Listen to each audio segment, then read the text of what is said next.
Hey everybody. Well, we're just here for another episode, I guess. Yeah, I've been thinking about this a lot lately. It's fun to play.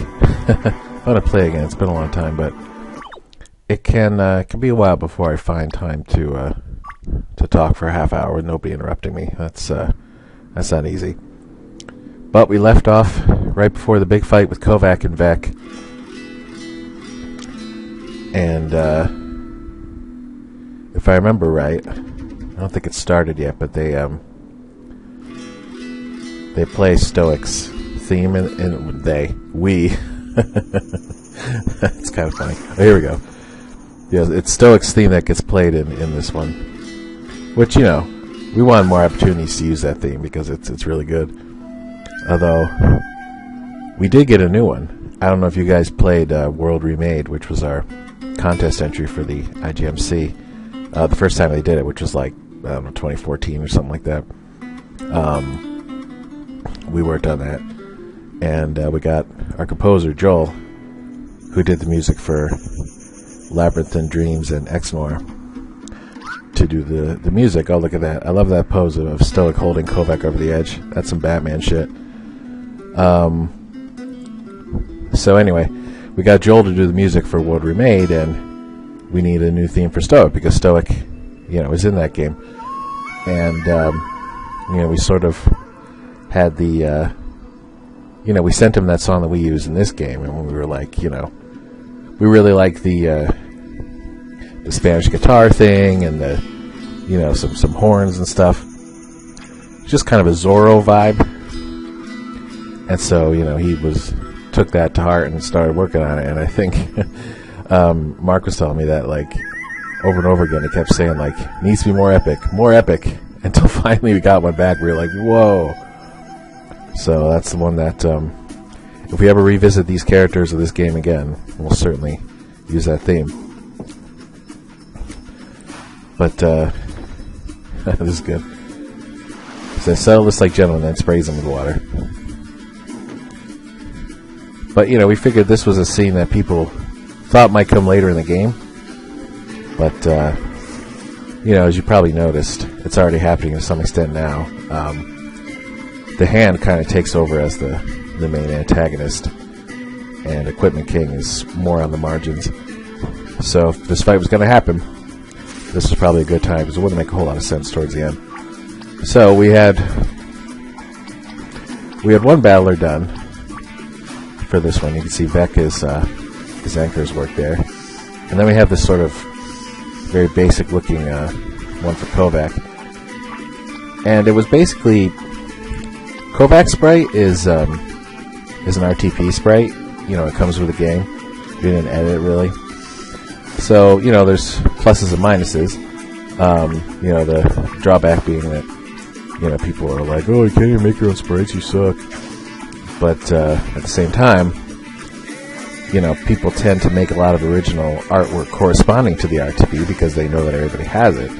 So it's easy to, you know, find a battler in a pinch. And, you know, the default battlers for XP, RPG Maker XP, were pretty bad. I mean, they were just so, like, cartoony. Like, it just, yeah, they just wouldn't work at all. So we went to another artist who had made a bunch of, you know, battlers to replace it, basically. It was a little bit more, you know, kind of traditional fantasy-ish. And, wow, geez, finished that quick. You guys are weak as hell. But basically, you know, Vec was a priority because Vec is an original sprite. We didn't make it, but, you know, an artist who, you know, does pixel art did. Not necessarily for us. Just, you know, sometimes you get people who put out these collections of sprites that they make, and let me tell you something, as somebody who can't really do any spriting himself, I was always very grateful for those people. So that's where we got Vec from. And so he was a priority because we didn't have like a, you know, a placeholder battler that we could put in for him because there wasn't really anything that would look remotely like him. I mean, maybe if we, you know, if we looked hard enough, we could find somebody with a mustache, but that would be about it. So we had Anchor do that one. And he had a Anchor had a Kovac one in the works. I think I remember seeing a sketch of it, but it did get finished, and that's an issue that kept coming up. I mean, we'd get some battlers every time, but the game would keep chugging ahead, and priority would be on like newer ones, and then ones that never got done still never got done. Although there was a point where what do you call it, when we were releasing like a new version of, like, it might have been the first 5 arcs, where Anchor kind of put his foot down and said, I want to have fully original battlers for those first 2 arcs, and he did. And so it's not till 3 that you start running into ones that we had to cobble together from elsewhere.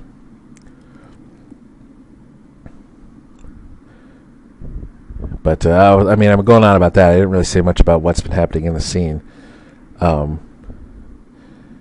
It's a whole lot of stuff comes to light, and I do like the Saad finally getting a chance to sort of say to Kovac, like, I don't really care that you're rich.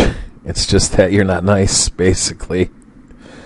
Look, I mean, I'm all for, we're all for billionaires that, that give out to charity and stuff like that, right? I mean, or at least a substantial amount of charity, because if you're like got $1 billion and you wind up giving like $100 to something, that's that's basically nothing.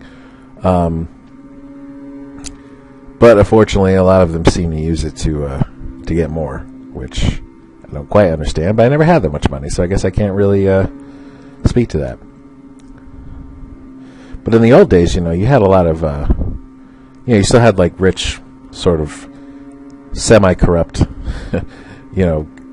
corporate people back in the day, like the Rockefellers and such. But they did like a lot of high-profile, kind of public work stuff. They, like Rockefeller Center in New York.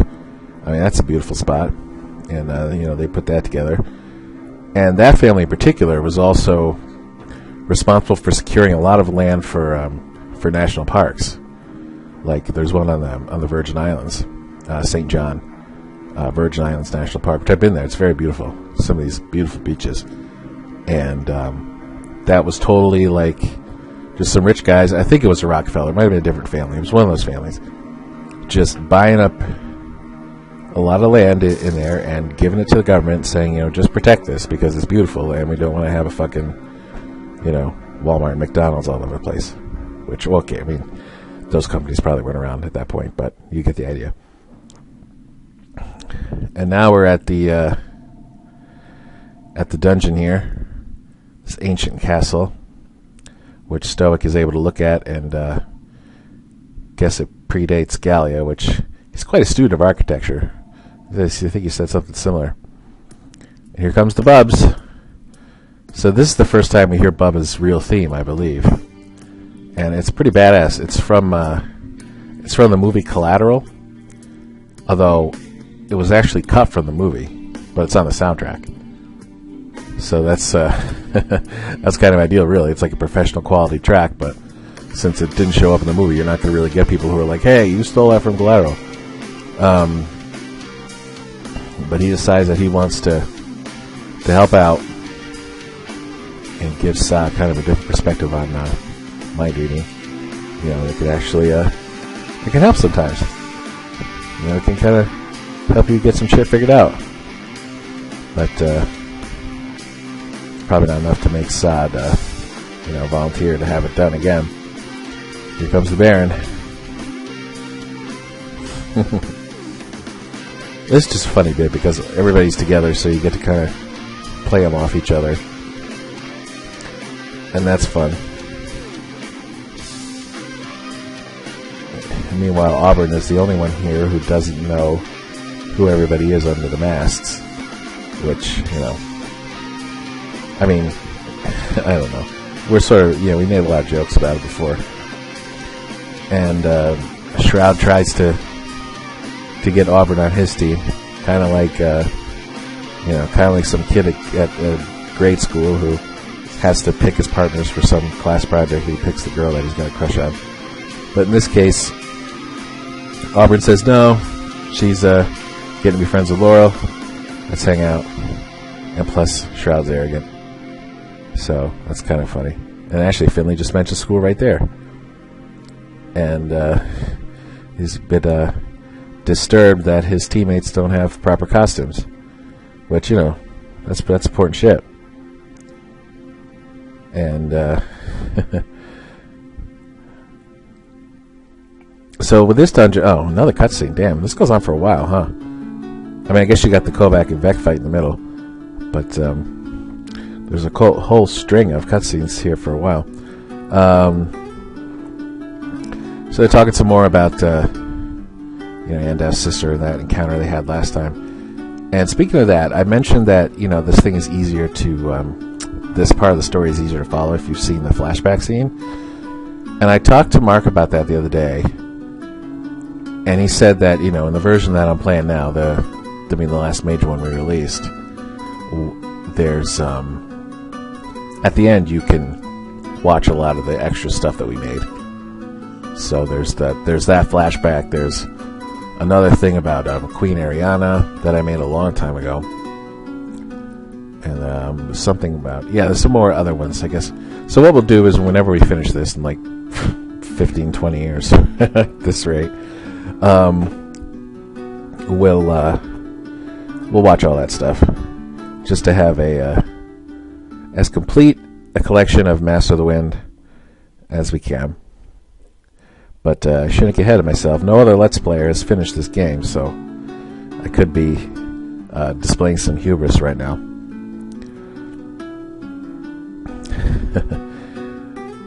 boy, blah, blah, blah. No, I mean, it's good. People seem to like it. We got a few complaints in Arc 3 about, like, the length of the cutscenes, and there was some long stuff in there. And then, of course, Arc 5 was, over the top. Before we restructured it anyway. I'll talk plenty about that when we get there. But for whatever reason, this arc doesn't really get hit much for that. Although there are, there's plenty of cutscenes. But, we never really heard that. I guess it's just, it must be like just the magic amount. Just enough to keep people interested and enough stuff to break it up that people don't mind. Which, I wish I had a little timer that I could, figure out exactly like how much time that is, but it's one of those things that's hard to quantify. So here we have the reunion between enemies, and Andow flips the script a little bit here because he hasn't actually kidnapped her. She's just kind of tagging along because she doesn't really know what else to do. And she doesn't necessarily want to be rescued because what would they do? I mean, they can't cure the vampire condition, so what really could they do? And you toothy scoundrel. And of course, Anna points out that he doesn't even know Bubba.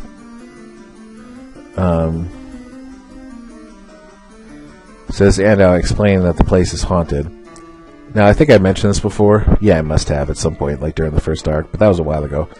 So we'll just clarify that the existence of ghosts is not really disputed in Celeste.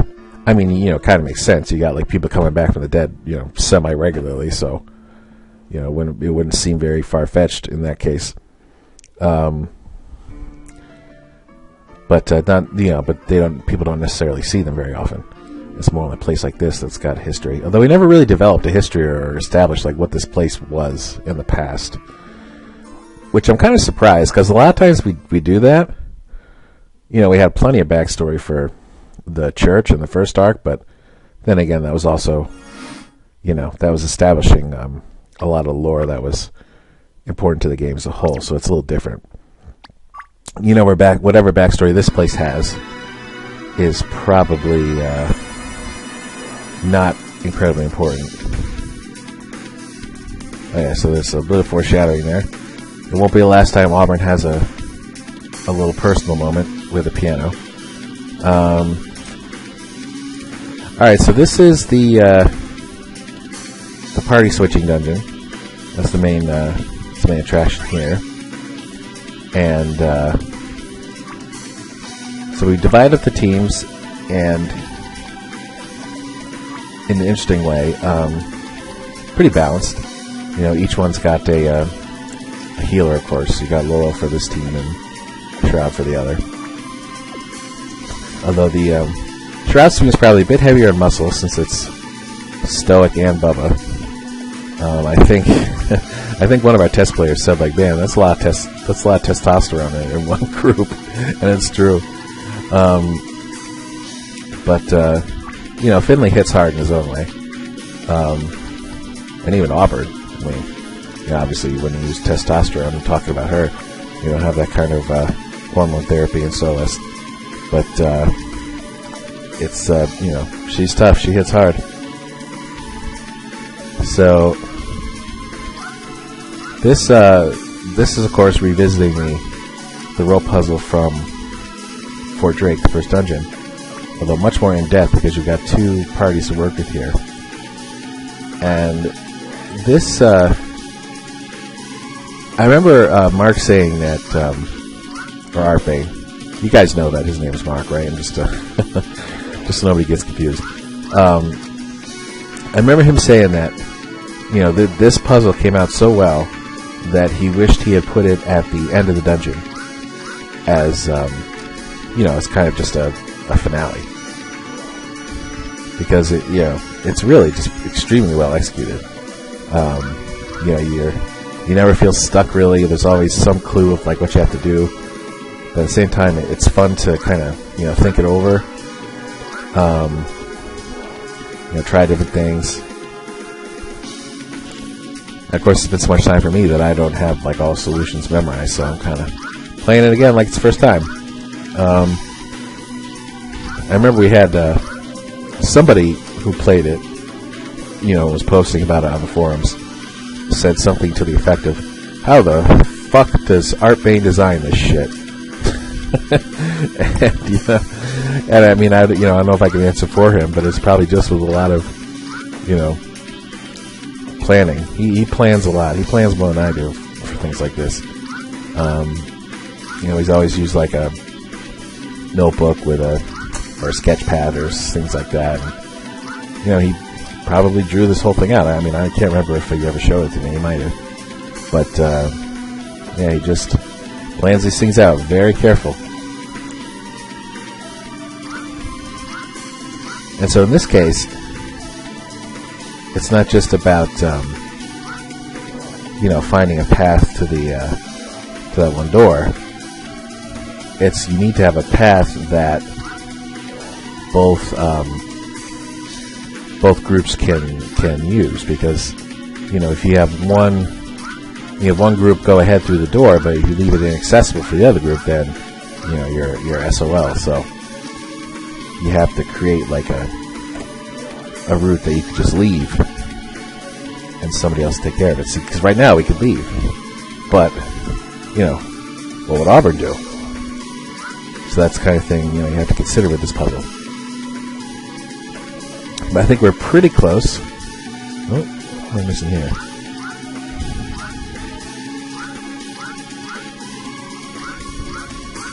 Let's see. Oh, right, yeah.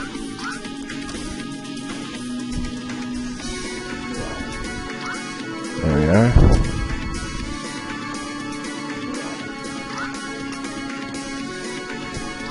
I think we're just about there. Okay, Shroud can get off of that. And yeah, there we go. We're good. Look at that.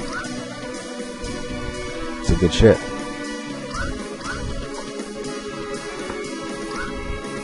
Okay, so we just gotta get through here, and then we'll get to the sort of grinding room. I tend to have one of these. You know, of course, the combat in this dungeon is pretty sporadic. Because, you know, I mean, it'd be ridiculous to be jumping on ropes and then getting into fights with enemies. And what are you going to do? Just, like, swing around and wave your weapons. But so we turn it off during the more intensive puzzle parts. But you also got to leave some room for. Oh yeah, you got the fairy here, referencing the what happened at the headquarters. I think the rest of them do that, or at least the ones in the in the dungeons. So you can get a lot of goodies over time for doing that side quest because they're very pleased with you. Here we go. Okay, so here's the interesting story about the monsters in this dungeon. So as you've probably noticed by now, it's the ghosts from Fort Drake. But there's a twist. Now, originally, all the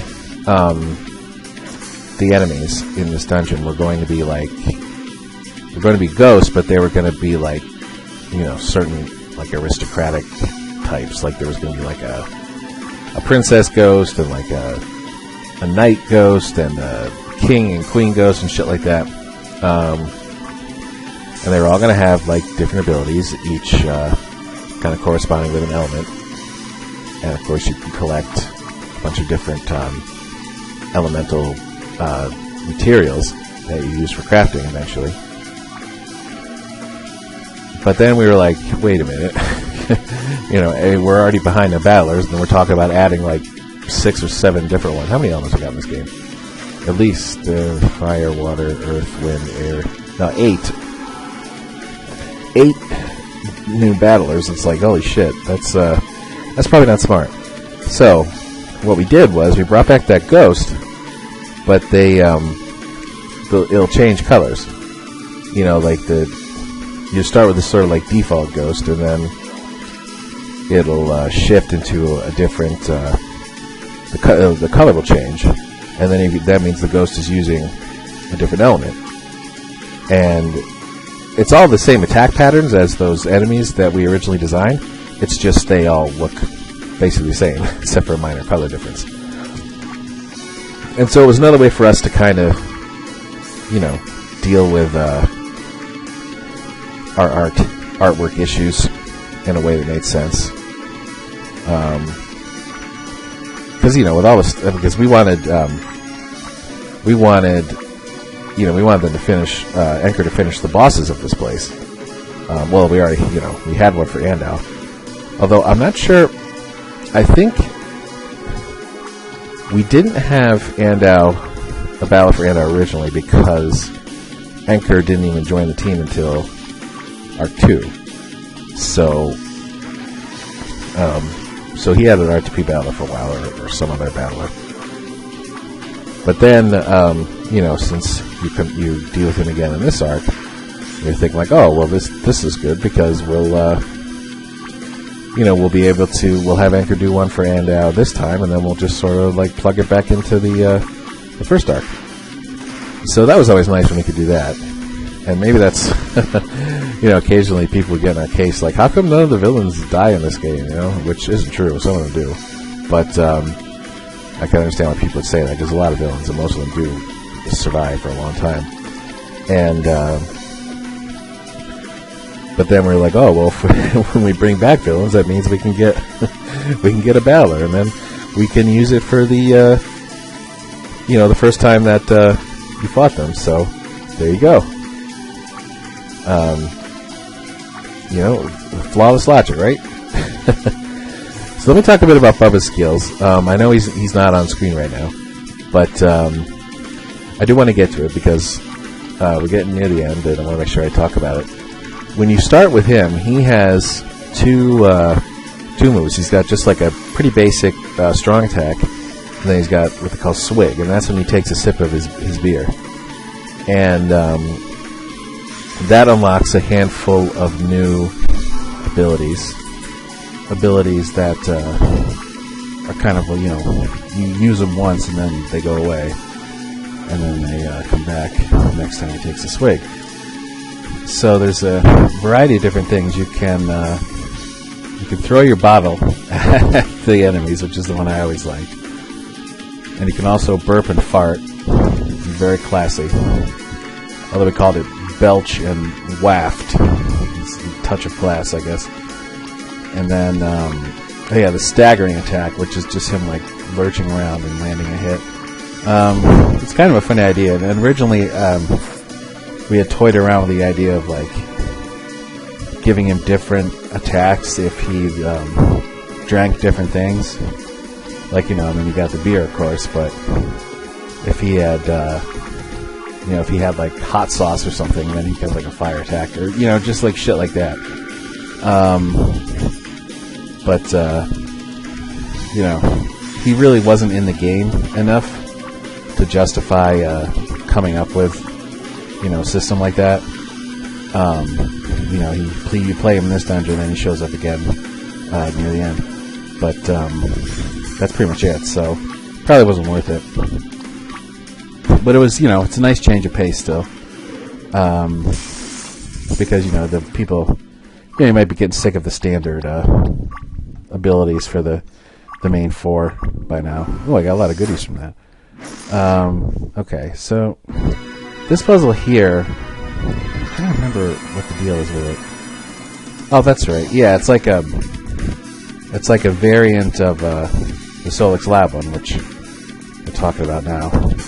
And Laurel misses the golem. She like fell in love with that golem. Weird little running gag. But it's a little different because you can move this. I guess, how the hell does this even work? It's kind of funny, like, to try and think about the gist of it. Basically, you got a bunch of sand, and you can release it and drop it to the floor on top of those spikes. But somehow, when you pull that switch, it like gets like vacuumed up, and there must be some kind of like floor that comes out to hold it up. And so you could basically control that. It's yeah. I guess there's a reason why nobody really explains it. Sometimes you can explain your puzzle, and sometimes you just do it because it's fun. And that's definitely what's going on in this case. There we go. Now, Auburn's moves have changed a few times over the course of the game. She used to have like a variety of different fire moves, and then we decided that there would just be like, you know, the single fire attack that would keep improving, kind of the way that you know, Sod's spear move improves and Stoic's main sword move improves, instead of, you know, having like a whole bunch of skills and having a bunch of skills sitting around that were kind of, you know, outdated. So it was a bit more efficient that way. I think Auburn already has Trial of the Dragon, which is the toughest version of that move. She hits him like 8 times. Yeah. So we gotta pull that switch, bring the sand back up,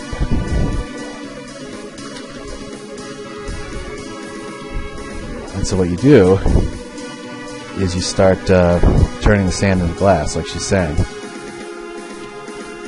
And so you have to go tile by tile because Auburn's only got so much, you know, magic in her. Oh, and he's bitching about the costumes still. It really bugs him.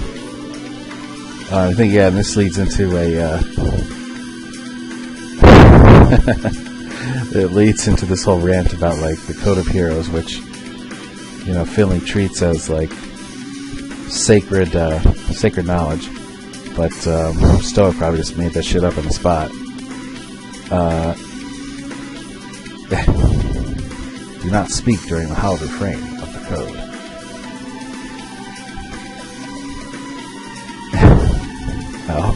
This shit's pretty funny. But I don't know, there might be some players out there who are like, come on, get back to the burn in the sand. So yeah, you gotta make little paths, and, you know, like with a lot of these puzzles, if you want to put in the extra work, you can get yourself some more treasure. But I can't recall exactly where they are, so I'm going to have to probably go out and check. But that will be an activity we can do next time, I guess, since we're a little run long on time here. So I will see you guys next time. Peace out.